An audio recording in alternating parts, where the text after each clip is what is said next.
जय गुरु जी। शुक्राना गुरु जी। अनंतम अनंतम कोटि कोटि लख लख शुक्राना गुरु जी। हर वेले हर पल क्षण शुक्राना गुरु जी।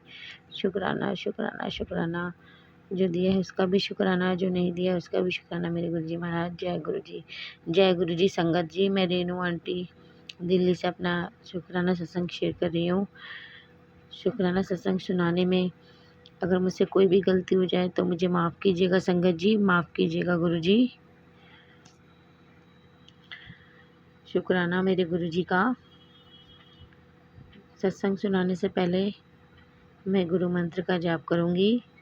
ओम नमः शिवाय, शिव जी सदा सहाय। ओम नमः शिवाय, गुरु जी सदा सहाय। ओम नमः शिवाय, शिव जी सदा सहाय। ओम नमः शिवाय, गुरु जी सदा सहाय।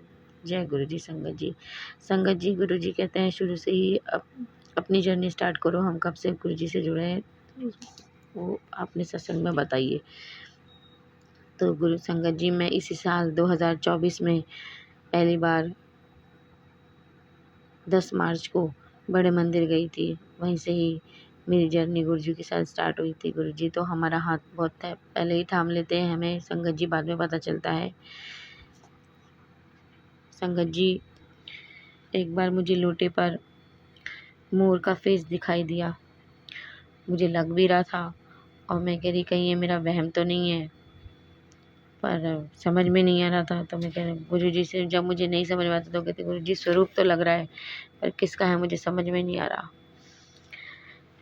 फिर 29 जून को लोटे पर मुझे दर्शन दिए गुरु जी ने। 115 नंबर लिखा था, 11 और 5 एक साथ लिखे होते, इसका टोटल होता है नंबर 7। गुरु जी ने मुझे 7 नंबर की ब्लेसिंग दी। उस पे मुझे समझ में नहीं आ रहा था। जब मैंने मेरे अंकल जी को दिखाया तो और मेरी बेटी और मेरे अंकल जी कह रहे इस पे तो भोलेनाथ भी बने हुए हैं, ध्यान से देख। तो मैंने बोला हाँ बने तो हैं। फिर मैंने भी बड़े ध्यान से देखी, बोला हाँ भोलेनाथ का स्वरूप है। और उनके सर के ऊपर ही 7 बन के एक 1 ऊपर जा रहा था आगे की तरफ से, जिससे वो 4 भी लग रहा था और 7 भी लग रहा था। 4 और 7 मुझे इकट्ठा लग रहे थे। तो वो भी नंबर की ब्लेसिंग थी, 4 नंबर या 7 नंबर की, मुझे ठीक से समझ नहीं आ रहा था।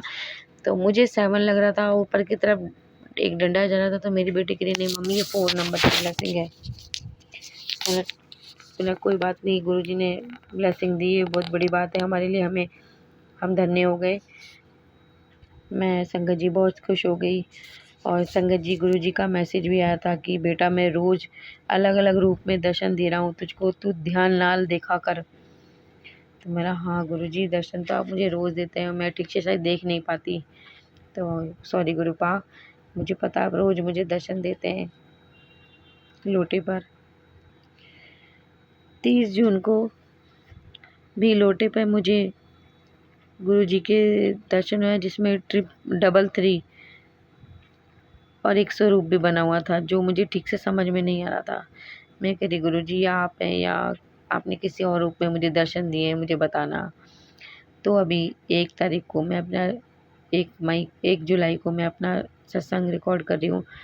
तो उसमें मैंने फ़ोन में देखा एक स्वरूप, वाहिगुरु जी का स्वरूप है। वो कई होते हैं ना गुरु जी, वाहिगुरु के हम देखते हैं कई रूप हैं। कोई कैसे मैं समझाऊँ संगत जी, मैं समझ में नहीं आ रहा। कई होते हैं जो वीर जिन्होंने बहुत अच्छे अच्छे काम किए होते हैं। तो वो हमको उनके सबके नाम तो नहीं पता होते, पर हम वाहिगुरु जी ही कहते हैं, वाहिगुरु जी सतनाम श्री वाहिगुरु जी। तो उसमें एक स्वरूप था जिसमें वो बच्चे के साथ खड़े थे और उनका सेम स्वरूप वैसे ही दिख रहा था मुझे, जो उन्होंने आगे की टोपी पगड़ी पहनी हुई थी, जो मुझे लोटे पे दिख रही थी। तो मैंने बोला ये गुरु जी आपने मुझे वाहिगुरु जी के रूप में दर्शन दिए, शुक्राना मेरे गुरु जी, शुक्राना अनंतम अनंतम शुक्राना। और 33 तो वो बिल्कुल साफ दिख रहे थे। और वहीं मुझे एक गजराज हाथी का भी स्वरूप नज़र आ रहा था, वो तो मुझे समझ में आ रहा था। और उसी के साथ एक और का भी बना हुआ था एनिमल का स्वरूप, जो मुझे समझ में नहीं आ रहा था। मैं कह रही गुरु जी ये बैल है कि गाय बने हैं क्या क्या, या मुझे मुझे ज़्यादातर मुझे बैल लग रहे थे वो। बैल जैसे लग रहे थे, तो मुझे वो समझ में नहीं आ रहे थे। और उसके साइड में जब जो बने हुए थे गजराज हाथी जी, वो जरूर बने हुए थे, वो मुझे साफ दिख रहे थे।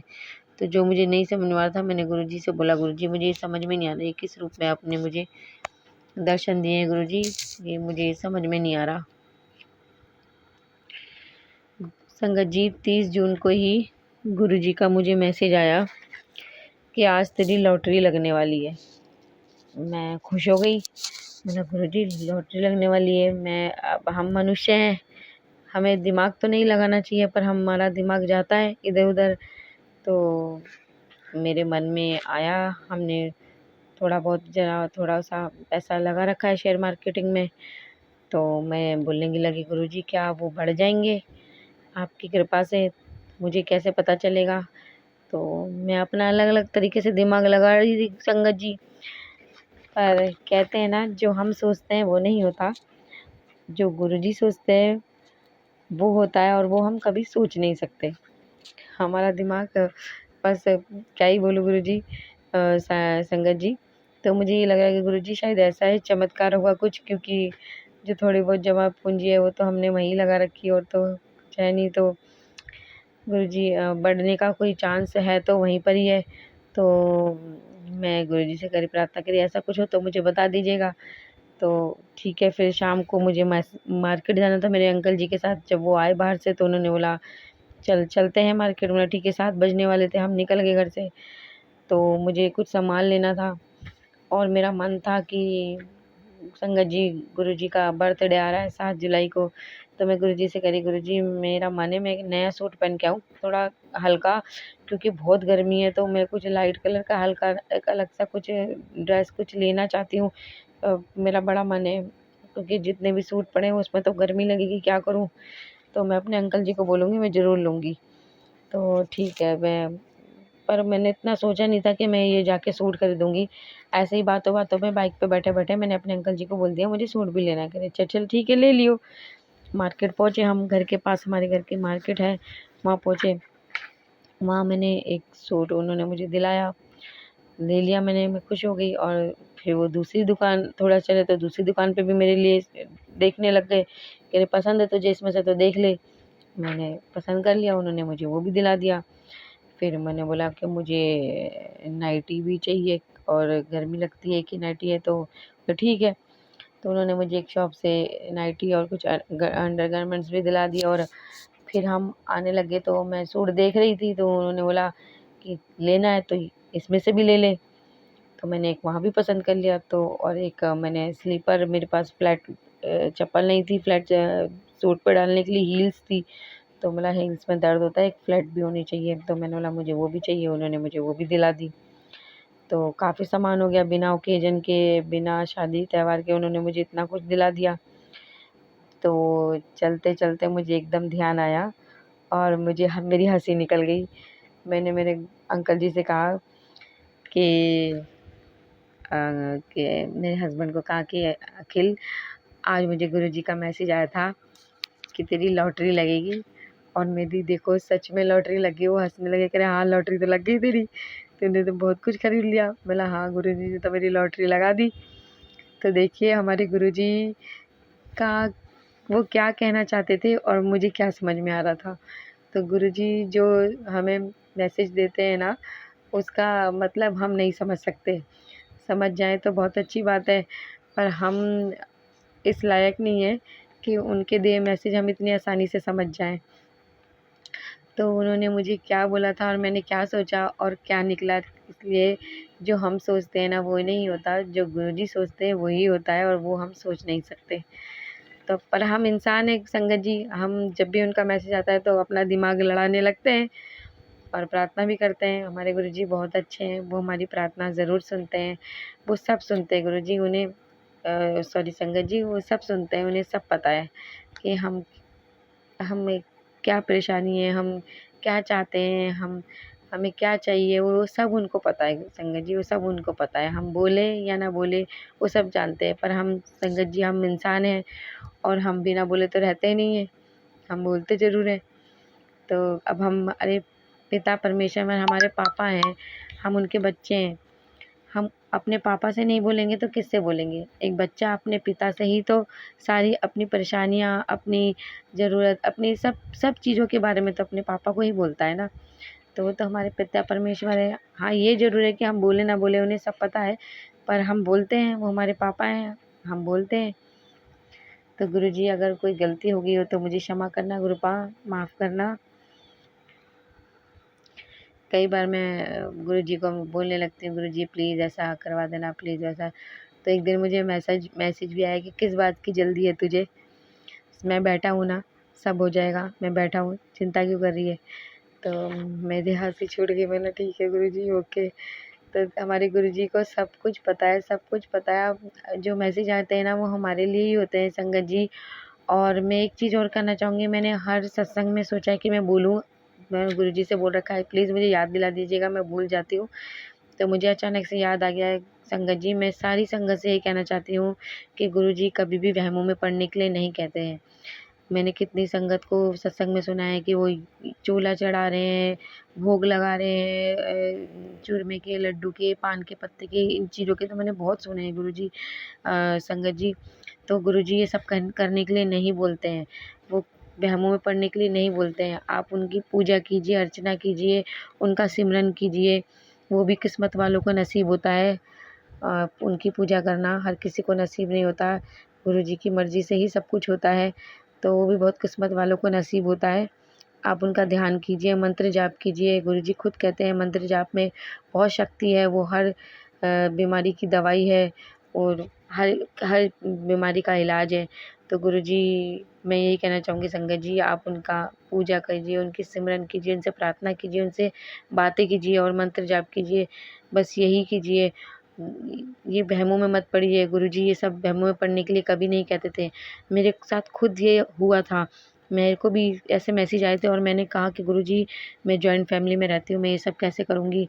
मैं क्या बोलूँगी अपनी सासू माँ को कि मैं कहाँ जा रही हूँ, क्या कर रही हूँ? तो मुझे क्षमा कर दीजिएगा, तो मुझे कोई घरेलू उपाय ही बता दीजिएगा। मैंने अपने अंकल जी को बताया था तो उन्होंने माता रानी को चूल्हा चढ़ा दिया था, पर दूसरे दिन ही मुझे मैसेज आया कि मैं वहमों में पड़ने के लिए नहीं कहता, मैं कभी नहीं कहता कि माता रानी को चूल्हा चढ़ाओ, ये करो, वो करो, मैं कभी वहमों में पड़ने के लिए नहीं कहता। तो मैंने बोला शुक्राना गुरुजी, अनंतम अनंतम शुक्राना, आपने तो मुझे जवाब दे दिया। तो संगत जी इसलिए मैं कहती हूँ कि वहमों में मत पड़िए, गुरुजी के पे ध्यान लगाइए, उनका मंत्र जाप कीजिए। ठीक, अब संगत जी मैं अपना शुक्राना सत्संग यहीं समाप्त करती हूँ, वो काफ़ी बड़ा हो गया है, तो मैं अपनी वाणी को यहीं विराम देती हूँ और अपने सत्संग को यहीं समाप्त करती हूँ। और सत्संग सुनाने में मुझसे कोई गलती हो गई हो तो मुझे माफ़ कीजिएगा गुरुजी, माफ़ कीजिएगा संगत जी। और सत्संग समाप्त करने से पहले मैं अपना मंत्र जाप करूँगी, आप भी मेरे साथ कीजिए, गुरुजी का मंत्र जाप करूँगी, आप भी मेरे साथ कीजिए। ओम नमः शिवाय, शिवजी सदा सहाय। ओम नमः शिवाय, गुरुजी सदा सहाय। ओम नमः शिवाय, शिवजी सदा सहाय। ओम नमः शिवाय, गुरुजी सदा सहाय। जय गुरुजी, शुक्राना गुरुजी। जय गुरु। जय गुरुजी संगत जी।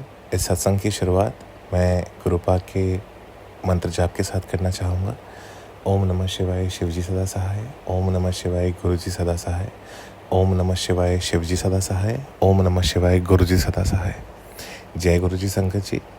आज के सत्संग का जो विषय है वो विषय चमत्कारी है। चमत्कारी इस प्रकार है कि मेरे मालिक, मेरे गुरुपा ने मुझे आज 3 जुलाई 2024 को पूर्णतः मेरे साथ मेरे घर में होने का विश्वास दिलाया। हे गुरुपा, मैं इस जन्म में तो क्या अगले 100 जन्मों में भी आपकी इस कृपा का बोध नहीं कर सकता कि ये कितनी बड़ी है, लेकिन दिल से थैंक यू सो मच गुरुपा। आपका लख लख शुक्राना। इसी तरीके से प्लीज़ कृपा मेरे ऊपर बनाए रखें और ये आपकी जो संगत है मेरे समेत, इनके ऊपर भी अपनी पूरी कृपा बनाए रखें। हमें आपका आशीर्वाद प्राप्त हो, हम तरक्की कर सकें और सबसे ज़्यादा ज़रूरी कि आपको पूछ सकें गुरुपा। यही हमारे जीवन का सबसे बड़ा सौभाग्य है। मैं सत्संग को ज़्यादा बड़ा नहीं करना चाहूँगा, यही मेरे आज सत्संग का विषय था। लख लख शुक्राना गुरुजी। जय गुरुजी, शुक्राना गुरुजी, अनंतम अनंतम शुक्राना गुरुजी। ओम नमः शिवाय, शिवजी सदा सहाय। ओम नमः शिवाय, गुरुजी सदा सहाय। ओम नमः शिवाय, शिवजी सदा सहाय। ओम नमः शिवाय, गुरुजी सदा सहाय। जय गुरुजी संगत जी।